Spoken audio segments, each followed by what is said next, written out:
Hello students, एक बार फिर से स्वागत है आपको आपके अपने यूट्यूब चैनल स्टडी ज्ञान पे। तो जैसा कि आज हम आपके जो बीएससी फर्स्ट ईयर में यहाँ पर आपका जो सेकंड पेपर होता है ऑर्गेनिक केमिस्ट्री यानी कार्बनिक रसायन, इसकी जितनी भी यहाँ पर आपकी केमिकल रिएक्शन होती है यानी महत्वपूर्ण अभिक्रियाएं होती है आपकी, वो आज हम यहाँ पर आपको कराने वाले हैं। जैसे कि आप सबको पता है इस पेपर के लिए यानी आपको जो ऑर्गेनिक केमिस्ट्री का पेपर होता है बीएससी फर्स्ट ईयर में, इसके लिए हमने आपके मोस्ट इंपोर्टेंट क्वेश्चन का एक वीडियो बनाया था। आप में से ज़्यादातर स्टूडेंट्स ने वो वीडियो देख लिया होगा। जिन स्टूडेंट्स ने नहीं देख रखा उसे जरूर देख लीजिएगा। उसमें हमने जितने भी यहाँ पर आपकी पेपर में यहाँ पर इंपोर्टेंस क्वेश्चन बन सकते हैं वो हमने वहाँ पर उस वीडियो में आपको बताया। उसमें हमने कई सारी आपको केमिकल रिएक्शन यानी रासायनिक अभिक्रिया भी बताई थी जो कि इंपोर्टेंट होती है। और काफ़ी ज़्यादा स्टूडेंट्स के उस वीडियो में हमारे पास लगातार कमेंट आ रहे थे कि सर यहाँ पर जितने भी केमिकल रिएक्शन आपने यहाँ पर बताई है उसके विद सॉल्यूशन के ऊपर आप सेपरेट वीडियो बना दीजिए। तो आज का यहाँ पर आपका वीडियो इसी टॉपिक के ऊपर यहाँ पर होने वाला है। तो आप पेशेंस बना के इस वीडियो को पूरा एंड तक जरूर देखिएगा। और जो भी स्टूडेंट्स इस चैनल पर नए हैं इसे सब्सक्राइब जरूर कर लीजिएगा, क्योंकि आपको हमेशा इस चैनल पर बीएससी से रिलेटेड स्टडी मटेरियल आपको प्रोवाइड करवाया जाता है। तो आज की यहाँ पर आप फर्स्ट रिएक्शन देख सकते हैं जो कि वुड्स अभिक्रिया, जो कि काफ़ी इंपॉर्टेंट होती है। इसमें क्या है कि जब एल्किल एलाइड की क्रिया सोडियम के साथ शुष्क ईथर की उपस्थिति में करवाई जाती है तो किसका निर्माण होता है? एल्केन का निर्माण होता है। यहाँ पर आप देखिएगा कि यहाँ पर आपकी जब आरएक्स की क्रिया हम यहाँ पर सोडियम के साथ करवाई जाती है यहाँ पर आपकी शुष्क ईथर की उपस्थिति में, तो यहाँ पर 2NX बाहर हो जाता है और किसका निर्माण हो जाता है? एल्केन का निर्माण हो जाता है। ये आपके क्वेश्चन इस प्रकार से भी आ सकता है कि एल्केन बनाने की विधि लिखी है, तो उसकी जगह यहाँ पर आप वुड्स अभिक्रिया भी लिख सकते हैं, क्योंकि वुड्स अभिक्रिया सबसे इंपॉर्टेंट होती है आपकी एल्केन बनाने की विधि में। फिर यहाँ पर आप देखेंगे कि अगर यहाँ पर आपके दोनों जो एल्किन है वो अलग अलग हो, यानी एक आर और एक आर डैश हो, तो इस प्रकार आप देखिएगा शुष्क ईथर की उपस्थिति में इसकी रिएक्शन कराते तो 2NX बाहर हो जाएगा और यहाँ पर आपके इस प्रकार से एल्केन यहाँ पर बन जाती है। आप देखिएगा 3 प्रकार की यहाँ पर एल्केन बनती है। अब यहाँ पर जो आपकी वुड्स अभिक्रिया ये इसकी हम क्रिया विधि भी बता देते हैं, यानी इसकी मैकेनिज्म वो भी काफ़ी बार पूछ ली जाती है। तो इसकी मैकेनिज्म में यहाँ पर आप देखिएगा सबसे पहली होती है आपकी आयनिक विधि, क्योंकि ये 2-3 रूप में यहाँ पर आपकी इस क्रिया विधि इसकी संपन्न होती है। पहली होती है आयनिक।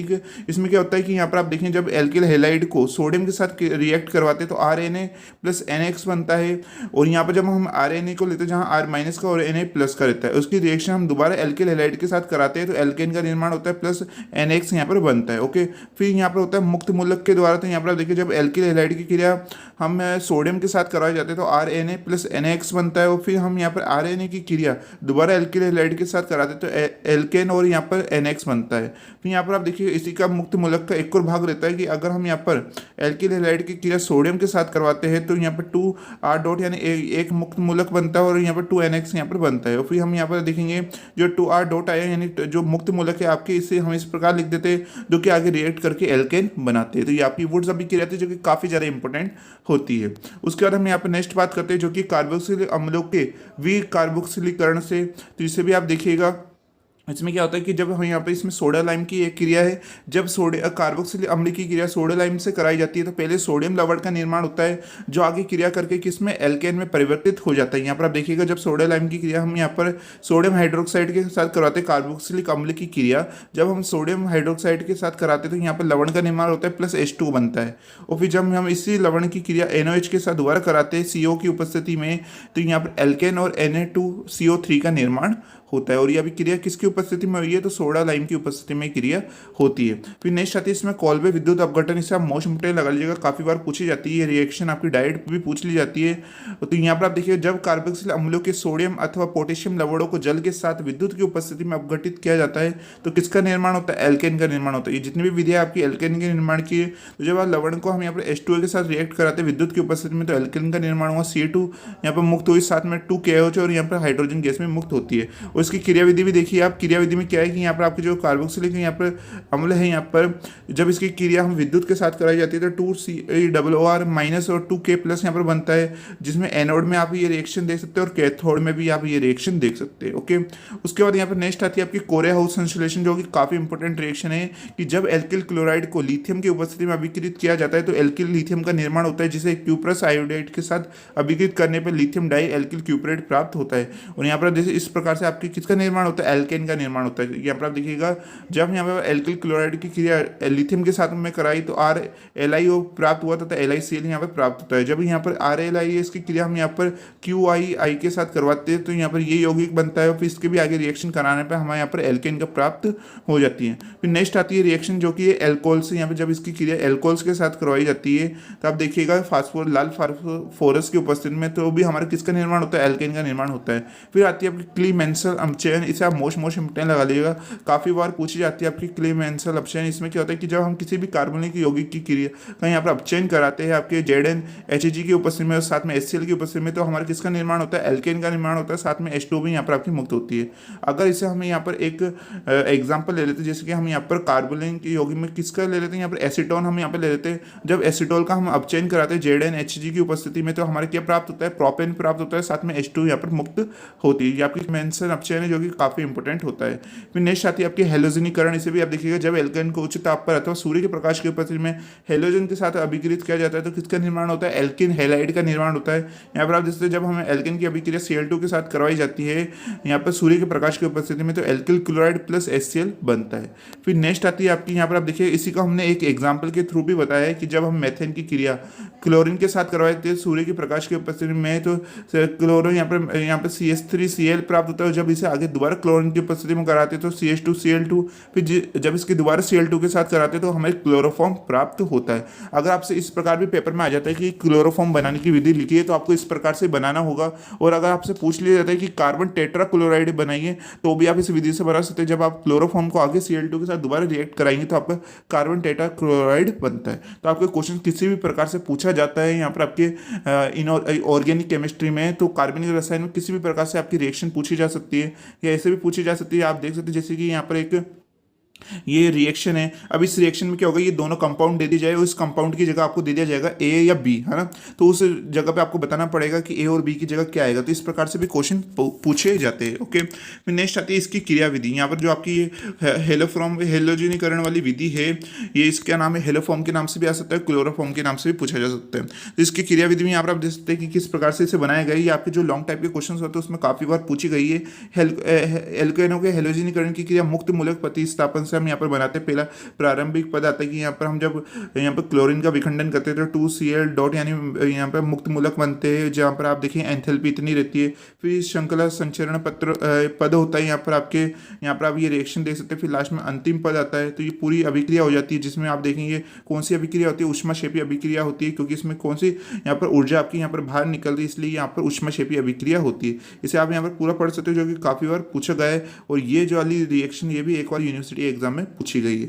ओके, और यहाँ पर आपका जो हेलोजनीकरण का मुक्त मूलक की क्रियाशीलता का क्रम है, ये भी काफ़ी इंपॉर्टेंट होता है, ये भी कभी पूछ लिया जाता है। फिर नेक्स्ट आता है एथेन को ब्यूटेन में परिवर्तित करें। इस टाइप के भी क्वेश्चन आपके आते हैं। तो अगर हमें एथेन को ब्यूटेन में परिवर्तित करना है तो हम किसका यहाँ पर यूज़ करेंगे, क्लोरीनीकरण का। इसमें क्या होता है कि हम यहाँ पर CH3CH2H यहाँ पर हम ले लेते हैं। तो यहाँ पे इसकी रिएक्शन हम अगर Cl2 के साथ कराते हैं सूर्य के प्रकाश की उपस्थिति में, तो हमें क्या प्राप्त होता है, एथिल क्लोराइड प्लस HCl प्राप्त होता है। तो उसके बाद में क्या होगा कि यहाँ पर जो एथिल क्लोराइड है, इसकी क्रिया हम किसके साथ यहाँ पर करवाते हैं, तो Na के साथ करवाते हैं इसकी रिएक्शन। तो शुष्क स्तर की उपस्थिति में तो हमारे 2NaCl बाहर हो जाता है और यहाँ पर हमारे आप देखेंगे ब्यूटेन प्राप्त हो जाता है। तो इस प्रकार हमने जो ये एथेन था, इस एथेन से हमने क्या बना दिया, ब्यूटेन हमने यहाँ पर बना दिया है। फिर नेक्स्ट रिएक्शन आती है पर्किन विधि, जिसे आप मोस्ट इंपोर्टेंट लगा लीजिएगा। ये आपके फर्स्ट ईयर में भी ये विधि होती है और आप जब सेकंड ईयर में जाएंगे तो सेकंड ईयर में भी आपको ये विधि देखने को मिलेगी। और दोनों ईयर में ये विधि काफ़ी इंपॉर्टेंट होती है, पर्किन विधि। इसमें आप देखिएगा जब 1,2-डाई ब्रोमो एथिन की क्रिया डाई सोडियम मेलोनिक एस्टर से कराई जाती है, तो किसका निर्माण होता है, प्रोपेन का निर्माण होता है। तो यहाँ पर आप देखिए, यहाँ पर आपकी 1,2-डाई ब्रोमो एथेन है, जिसकी क्रिया अगर हम यहाँ पर डाई सोडियम मेलोनिक एस्टर के साथ करवाते हैं तो इसमें 2NaBr यहाँ पर बाहर हो जाएगा और यहाँ पर आपकी ये यौगिक बन जाएगा। और जब इसकी क्रिया हम दोबारा H2O के साथ कराते हैं यानी जल के साथ करवाते हैं, तो यहाँ पर आप देखिएगा यहाँ पर इसका विखंडन HOH इधर आ जाएगा, इधर भी आ जाएगा। तो यहाँ पर आपके 2C2H5OH बाहर निकल जाएगा और ये यौगिक प्राप्त होगा, जिसकी क्रिया हम यहाँ पर इसको गर्म करते हैं तो यहाँ पर CO2 बाहर हो जाता है, आप देख सकते हैं। और फिर से ये यौगिक होगा, उसकी क्रिया हम अगर CaO प्लस NaOH के साथ कराते हैं यानी सोडा लाइम के साथ कराते हैं तो क्या प्राप्त होता है, हमें अंतिम में प्रोपेन प्राप्त होता है, जो कि काफ़ी इंपॉर्टेंट होता है। उसके बाद यहाँ पर नेक्स्ट रिएक्शन आती है अल्फा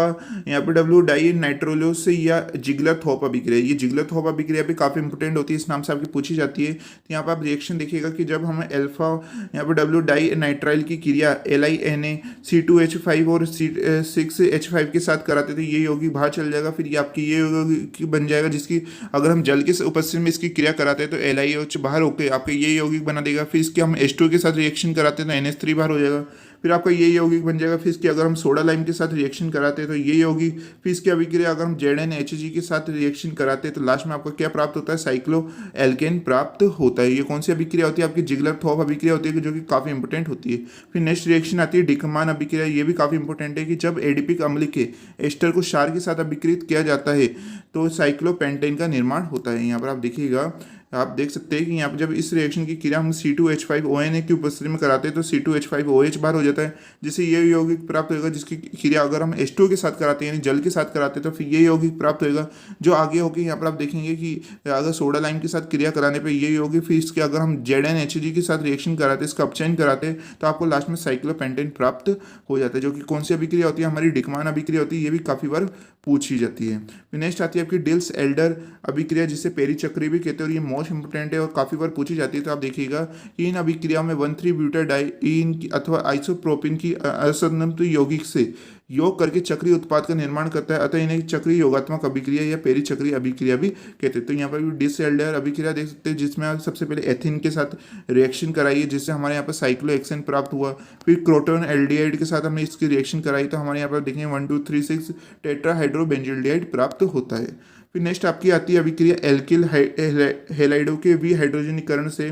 तो यहाँ पर देखिए, जब एल्किल हेलाइडो को एल्किन KOH अथवा C2H5ONA और इस यहाँ पर पोटेशियम तृतीय ब्यूटोक्साइड के साथ रिएक्शन कराई जाती है तो यहाँ पर आपकी ये यौगिक प्राप्त होगा। तो आप ये पूरी रिएक्शन देख सकते हैं, और ये रिएक्शन काफ़ी मोस्ट इंपोर्टेंट रहती है, काफ़ी बार पूछी जाती है।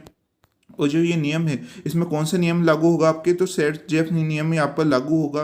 यानी जहाँ पर आप देखिएगा कि ये नियम क्या कहता है, इस नियम के अनुसार विलोपन अभिक्रिया में वह एल्किन अधिक मात्रा में बनती है जिससे जुड़ने वाले प्रतिस्थापी कैसे होते हैं, अधिकतम होते हैं। तो आप यहाँ पर ये पूरी रिएक्शन देख सकते हैं कि कौन सी यहाँ पर आपकी कम मात्रा में बनी है, कौन सी अधिक मात्रा में बनी है, तो उसे यहाँ पर आप देख सकते हैं। फिर नेक्स्ट आती है आपके एल्केनों का निर्जलीकरण, की जब एल्केनो को सांद्र H2SO4 अथवा यहाँ पर सांद्र H3PO4 यानी फास्फोरिक अम्ल के साथ और पर इन सभी यौगिकों के साथ यहाँ पर गर्म किया जाता है तो निर्जलीकरण के द्वारा किसका निर्माण होता है, एल्कीन का निर्माण होता है। यहाँ पर आप ये रिएक्शन देख सकते हैं, जब इसका हम यहाँ पर रिएक्शन कराते हैं तो यहाँ पर हमारे एल्कीन का निर्माण होता है। तो आप ये पूरी रिएक्शन देख सकते हैं। और इस यहाँ पर हमने और भी एग्जाम्पल लिए जहाँ पर आप देखेंगे ब्यूटीन और 2-ब्यूटीन प्राप्त हुई, ये कम मात्रा में बनती है और आपकी ये अधिक मात्रा में बनेगी। क्यों, जहाँ पर आपके क्या कैसे होंगे, प्रतिस्थापित जहाँ पर अधिक होंगे वो कैसी होगी, यहाँ पर आपकी अधिक मात्रा में यहाँ पर बनती है। फिर इसकी क्रियाविधि भी यहाँ पर आप देख सकते हैं। उसके बाद नेक्स्ट आता है आपका हाफमान विलोपन अभिक्रिया, जो कि काफ़ी इंपॉर्टेंट है कि जब तृतीयक अमोनियम हाइड्रोक्साइड को गर्म किया जाता है तो किसका निर्माण होता है, एल्कीन का निर्माण होता है। यहाँ पर आप ये रिएक्शन देख सकते हैं जो कि हमने यहाँ पर दर्शा रखी है। उसके बाद यहाँ पर नेक्स्ट रिएक्शन देखिएगा ऑक्सीकरण और विमर्क्यूकरण, इसे भी आप मोस्ट इंपोर्टेंट लगा लीजिएगा। ये रिएक्शन आपको सेकंड ईयर में भी देखने को मिलेगी और फर्स्ट ईयर में भी देखने को मिलेगी, दोनों ही ईयर में काफ़ी इंपॉर्टेंट रहती है कि जब प्रोपिन की अभिक्रिया मरकरी एसीटेट के साथ हम यहाँ पर करवाई जाती है और यहाँ पर आप देखेंगे THF की उपस्थिति में कराते हैं, साथ में जल भी यहाँ पर रखता है यानी H2O भी रहता है। तो यहाँ पर आप देखिएगा ये आपकी रिएक्शन यहाँ पर प्राप्त होती है, जो कि आपका क्या हो जाएगा, विमर्क्यूकरण इसका हो जाएगा। अभी यहाँ पर ये ऑक्सीमर्क्यूकरण था जिसका हमने क्या कर दिया है, यहाँ पर विमर्क्यूकरण कर दिया है। और फिर इसकी अगर हम NaBH4 की उपस्थिति में रिएक्शन कराते हैं तो हमें क्या प्राप्त होता है, 2-प्रोपेनॉल प्राप्त होता है। फिर नेक्स्ट आती है आपकी हाइड्रोबोरन, जिसे हाइड्रोबोरनीकरण के नाम से भी जाना जाता है, और ये काफ़ी मोस्ट इंपोर्टेंट रिएक्शन, इसके आने के भी काफ़ी ज़्यादा चांस बने रहते हैं कि जब एल्किन की क्रिया बोरॉन हाइड्राइड से करवाई जाती है तो ट्राई एल्किन बोरॉन प्राप्त होता है, जो अम्लीय माध्यम में जल से क्रिया एल्केन तथा क्षारीय माध्यम में H2O2 से क्रिया करके एल्कोहल का निर्माण करता है। और यहाँ पर आप ये रिएक्शन देखिएगा जो कि यहाँ पर कि जब प्रोपिन की क्रिया B2S6 हाफ के साथ यहाँ पर THF की उपस्थिति में कराई जाती है तो ट्राई प्रोपिल बोरेन प्राप्त होता है। और इसकी रिएक्शन अगर हम 3H2 के साथ कराते हैं तो एल्केन प्राप्त होता है, और इसी की रिएक्शन अगर हम 3H2O2 के साथ कराते हैं तो एल्कोहल यानी या प्रोपेनॉल आपके प्राप्त होता है, जो कि काफ़ी मोस्ट इंपोर्टेंट ये रिएक्शन है। और आपको ये जो पूरी PDF है जो अभी हम यहाँ पर आपको बता रहे हैं, तो इसकी पूरी PDF आपको हमारे टेलीग्राम चैनल है, ज़्यादातर स्टूडेंट्स को पता ही होगा, जिनको नहीं पता उनको बता देते कि आपको जिसकी PDF है हमारे Telegram channel mess by S study ज्ञान पे आपको प्रोवाइड हो जाएगी, और इसका लिंक आपको डिस्क्रिप्शन में मिल जाएगा, आपको वहाँ पे दिखाई देगा डिस्क्रिप्शन में मेस बाय स्टडी ज्ञान के नाम से।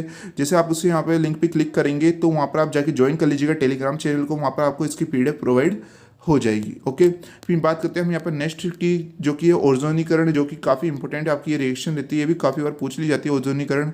इसमें देखिएगा कि जब एल्किन की क्रिया ओजोन से करवाई जाती है तो नाइड प्राप्त होता है, जिसका जेडेन के साथ जल अपघटन कराने पर कार्बोनिल यौगिक का निर्माण होता है, और इस अभिक्रिया को हम क्या कहते हैं, ओजोनीकरण अथवा ओजोनी अपघटन कहते हैं। यहाँ पर आप ये रिएक्शन देख सकते हैं कि जब प्रोपेन की क्रिया हम ओजोन से कराई जाते हैं तो ओजोनाइड प्राप्त होता है। फिर इसकी रिएक्शन अगर हम जेडेन H2O के साथ कराते हैं तो H2O2 बाहर होकर क्या बनाता है, फॉर्मल्डिहाइड बनाता है। फिर नेक्स्ट आता है आपका क्षारीय KMnO4 के साथ अगर इसकी अभिक्रिया कराते हैं, जब एल्किन की क्रिया जल के साथ क्षारीय KMnO4 की उपस्थिति में कराई जाती है तो इससे यहाँ पर डाईऑल का निर्माण होता है। आप ये रिएक्शन देख सकते हैं। उसमें एक लाइन है जो कि काफ़ी इंपॉर्टेंट है कि क्षारीय KMnO4 का 1% विलयन कैसा कहलाता है, बेयर अभिकर्म कहलाता है। यानी आपके जो सेक्शन नंबर ए में होते हैं जिसमें आपके आधे नंबर 1 नंबर के क्वेश्चन पूछे जाते हैं, उसमें आपके ये क्वेश्चन काफ़ी बार पूछा जाता है कि बेयर अभिकर्मक क्या होता है। तो आप लिख सकते हैं कि क्षारीय KMnO4 का 1% विलयन ही क्या कहलाता है, बेयर अभिकर्मक कहलाता है, जो कि कैसे यहाँ पर रंग का होता है, तो आपके बैंगनी रंग का प्राप्त होता है।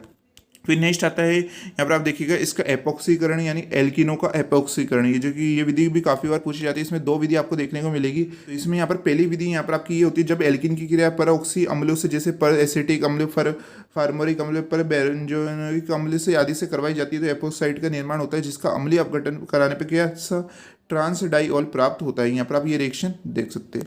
नेक्स्ट है सिल्वर धातु के द्वारा अगर इसका एपॉक्सीकरण कराया जाता है कि जब एल्किन की क्रिया सिल्वर धातु से ऑक्सीजन की उपस्थिति में कराई जाती है तो एपॉक्साइड का निर्माण होता है, जो जल अपघटित करके कैसा ट्रांस डाईऑल का निर्माण करता है। यहाँ पर भी आप ये रिएक्शन देख सकते हैं। यहाँ पर ये आपके दोनों रिएक्शन हो जाती है एपॉक्सीकरण की। फिर नेक्स्ट आती है आपकी हुंस डीकर अभिक्रिया, जो कि काफ़ी मोस्ट इंपोर्टेंट, इस रिएक्शन को लगा लीजिएगा, काफ़ी बार आपकी ये रिएक्शन पूछी जाती है। यहाँ पर आप देखिए जब हम इस यौगिक की क्रिया एसिटो एसिटिक एस्टर, जिसे हम ए भी कहते हैं, इसके साथ कराते हैं C2H5ONA की उपस्थिति में, तो NaBr बाहर हो जाता है, C2H5OH बाहर हो जाता है, फिर ये यौगिक आपका बन जाता है। फिर इसकी रिएक्शन हम दोबारा C2H5ONA के साथ कराते थे, इस बार आपके NaCl बाहर होता है और C2H5OH बाहर हो जाता है। फिर यहाँ पर आपकी ये यौगिक प्राप्त होगा। फिर इसकी क्रिया अगर हम H2 के साथ कराते हैं, जल के साथ कराते हैं, तो यहाँ पर आप देखिएगा इस बॉन्ड का आपका विघटन हो जाएगा और यहाँ पर H और यहाँ पर OH बन जाता है, जो कि यहाँ पर आप देखें जिससे आपके C2H5OH और CH3COOH यहाँ पर बाहर हो जाएगा। फिर आपकी ये यौगिक बन जाएगा। फिर इसमें से आपकी CO2 यहाँ पर ये बाहर हो जाएगा गर्म करने पे, तो आपकी ये यौगिक बन जाएगा। फिर इसकी अभिक्रिया हम दोबारा ZnHg की उपस्थिति में कराते हैं तो हमारे ये यौगिक यहाँ पे प्राप्त हो जाता है, जैसे कि यहाँ पर आप देख सकते हैं। और ये काफ़ी मोस्ट इंपोर्टेंट रिएक्शन रहती है जो कि काफ़ी बार पूछी गई है, इसकी आप अच्छी तरह से प्रैक्टिस कर लीजिएगा। यहाँ पर ऑर्गेनिक पेपर में आप जितनी ज़्यादा रिएक्शन की प्रैक्टिस करेंगे उतना ज़्यादा आपके लिए बेनिफिट होगा। इसके अलावा अभी तो हम यहाँ पर केवल जो आपके जितने भी यहाँ पर केमिकल रिएक्शन है इंपॉर्टेंट वही हम आपको यहाँ पर बता रहे हैं ये वीडियो में। और इसके अलावा जो भी आपके कोई टॉपिक्स होते हैं बड़े टाइप के क्वेश्चंस, उसकी जो PDF है इंपॉर्टेंट क्वेश्चंस की, वो आपको हमारे टेलीग्राम चैनल पे भी प्रोवाइड हो जाएगी। फिर आप देखिएगा नेक्स्ट आती है आपकी बर्च अपचेन, जो कि काफ़ी इंपॉर्टेंट है कि जब बेंजीन की क्रिया सोडियम अथवा एथिल एल्कोहल के साथ दर NH3 की उपस्थिति में कराते हैं तो यहाँ पर आप देखिएगा जिससे यहाँ पर एक हाइड्रोजन क्या है जुड़ जाते हैं 1,4 स्थिति में, इसे हम क्या कहते हैं, बर्च अपचेन कहते हैं। तो यहाँ पर जब हमने बेंजीन की अभिक्रिया यहाँ पर C2H5OH और Na के साथ दर NH3 की उपस्थिति में कराई तो 1,4 डाई हाइड्रोबेंजीन हमें यहाँ पर प्राप्त हुआ। इसकी क्रियाविधि में यहाँ पर आप देखिएगा कि जब हम पहले Na के साथ अभिक्रिया कराते हैं तो यहाँ पर माइनस हो जाएगा। फिर यहाँ पर आपके C2H5OH के साथ इसकी रिएक्शन कराएंगे तो C2H5OH यहाँ पर बाहर हो जाता है, यहाँ पर एक और H यहाँ पर आपके जुड़ जाएगा और यहाँ पर पहले से H होता है, आप सबको पता है बेंजीन में। फिर इसकी रिएक्शन दोबारा Na के साथ कराएंगे, यहाँ पर आपके माइनस आ जाएगा। फिर इसकी रिएक्शन इसके साथ कराएंगे तो C2H5 जब C2H5H+ की उपस्थिति में कराएंगे रिएक्शन तो यहाँ पर C2H5O माइनस बाहर हो जाएगा, दोबारा आपके यहाँ पर ये यौगिक बन जाएगा, यानी 1,4 डाई हाइड्रोबेंजीन यहाँ पर बन जाता है, जो कि बर्च अपचेन काफ़ी मोस्ट इंपोर्टेंट रिएक्शन होती है। फिर नेक्स्ट आती है सेंडमेयर अभिक्रिया, ये भी काफ़ी इंपॉर्टेंट है। अब देखिएगा जब इसके NH2X से यहाँ पर बेंजीन की अभिक्रिया हम C2Cl3HCl की उपस्थिति में कराते हैं तो chlorobenzene plus N2 plus HX बनता है। फिर दोबारा हम अगर बेंजिल डाई एजोनियम एमाइड की क्रिया CU2Br2HBr की उपस्थिति में कराते हैं तो ब्रोमो बेंजीन और N2 प्लस HX बनता है। फिर नेक्स्ट आती है आपकी गाटरमान अभिक्रिया, ये भी काफ़ी इंपॉर्टेंट है कि जब हम बेंजीन डाई एजोनियम एमाइड की क्रिया CuHCl की उपस्थिति में कराते हैं तो क्लोरोबेंजीन प्राप्त होता है। इस प्रकार से आप ये रिएक्शन देख सकते हैं। नेक्स्ट आती है आपकी कुछ केमिकल रिएक्शन और है जो कि है फिटिंग अभिक्रिया, वुड्स फिटिंग अभिक्रिया और लुमान अभिक्रिया। ये तीनों ही काफ़ी बार यूनिवर्सिटी एग्जाम में पूछी गई है। तो यहाँ पर देखिए जब क्लोरोबेंजीन की अभिक्रिया हम सोडियम के साथ कराई जाती है शुष्क ईथर की उपस्थिति में तो क्या प्राप्त होता है, बाईफेनिल प्राप्त होता है। फिर यहाँ पर आप देखिए जब हम इसके क्लोरोबेंजीन की उपस्थिति में यहाँ पर इसकी रिएक्शन अगर शुष्क ईथर की उपस्थिति में कराते हैं तो एल्किल बेंजीन प्राप्त होता है। तो यहाँ पर आप ये पूरी रिएक्शन देख सकते हैं। और साथ में हम यहाँ पर आयोडो बेंजीन की रिएक्शन अगर हम यहाँ पर बेंजीन के साथ ही Cu के साथ करवाते हैं तो बाई फाइनल यहाँ पर हमें प्राप्त होता है। उल्मान अभिक्रिया भी काफ़ी बार यूनिवर्सिटी एग्जाम में पूछी गई है। उसके बाद यहाँ पर नेक्स्ट रिएक्शन है कि पार्श्व श्रृंखला में हेलोजनीकरण की जब टोल्यूइन को सूर्य के प्रकाश के उपस्थिति में क्लोरीन के साथ अभिक्रित किया जाता है तो CH3 समूह का एक हाइड्रोजन Cl के साथ हो जाता है, प्रतिस्थापित हो जाते हैं। यहाँ पर आप ये पूरी रिएक्शन देख सकते हैं। फिर नेक्स्ट आती है आपकी कार्बिल एमीन अभिक्रिया। इसे आप मोस्ट इंपोर्टेंट लगा लीजिएगा, इस रिएक्शन को आपने 12th क्लास में भी जरूर पढ़ा होगा। यहाँ पर आप देखिए कि जब प्राथमिक एमीन यानी 1 डिग्री एमीन को क्लोरोफॉर्म के साथ क्षार की उपस्थिति में अभिक्रित किया जाता है तो आइसोसाइनाइड का निर्माण होता है। यह अभिक्रिया केवल 1 डिग्री एमीन के द्वारा ही कराई जाती है, इसलिए इसे क्या कहा जाता है, आइसोसाइनाइड भी कहा जाता है।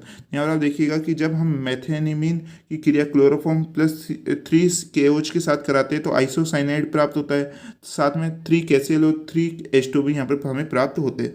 नेक्स्ट आती है आपकी रिएक्शन जो कि है मोस्ट इंपोर्टेंट आपकी राइमर टेमान अभिक्रिया। ये भी काफ़ी बार पूछी जाती है कि जब फिनोल को क्लोरोफॉर्म के साथ क्षार की उपस्थिति में अभिक्रित किया जाता है किया जाता है तो आपके कैसा सेल्सिलाइड का निर्माण होता है। तो यहाँ पर आप देखिएगा कि जब हम इसकी अभिक्रिया CH3Cl3 के साथ कराते हैं तो सेलिसिक एल्डिहाइड प्राप्त होता है। उसकी क्रियाविधि भी आप देख लीजिएगा, इसकी जो क्रियाविधि है मोस्ट इंपॉर्टेंट आपकी होती है।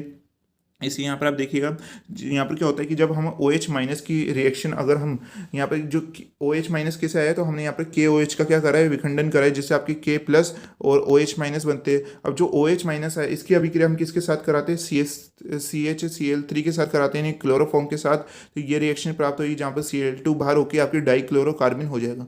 अब ये जो डाइक्लोरोकार्बिन आया है इसकी रिएक्शन हम इस यौगिक के साथ कराएंगे तो जबकि आप देखेंगे यहाँ पर आपकी रिएक्शन होती जाती है और यहाँ पर लास्ट में आपको कैसा प्राप्त हो जाएगा, सैलिसिल एल्डिहाइड यहाँ पर प्राप्त हो जाता है। फिर नेक्स्ट आती है आपकी जो कि लास्ट आज की विधि है हमारी यहाँ पर विलियमसन संश्लेषण की। जब एल्कोहल को क्षार के साथ यहाँ पर अभिक्रित किया जाता है तो सोडियम एथोक्साइड प्राप्त होता है जो एल्किल हैलाइड के साथ क्रिया करके ईथर का निर्माण करता है। तो ईथर के निर्माण की विधि भी होती है। अगर आपसे इस प्रकार पूछ लिया जाता है कि ईथर बनाने की विधि लिखे तो यहाँ पर आप विलियमसन संश्लेषण की विधि भी लिख सकते हैं, जिसमें क्या होता है कि यहाँ पर अगर हम एथेनॉल की क्रिया NaOH के साथ कराते हैं तो H2 बाहर हो जाता है, फिर ये यौगिक प्राप्त होता है।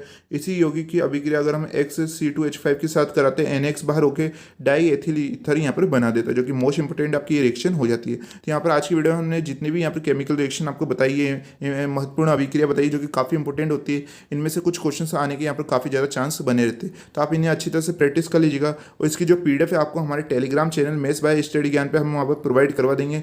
वहाँ पर आप जाके जो हमारा टेलीग्राम चैनल है उसे जरूर ज्वाइन कर लीजिएगा, वहाँ पर आपको ये PDF प्राप्त हो जाएगी।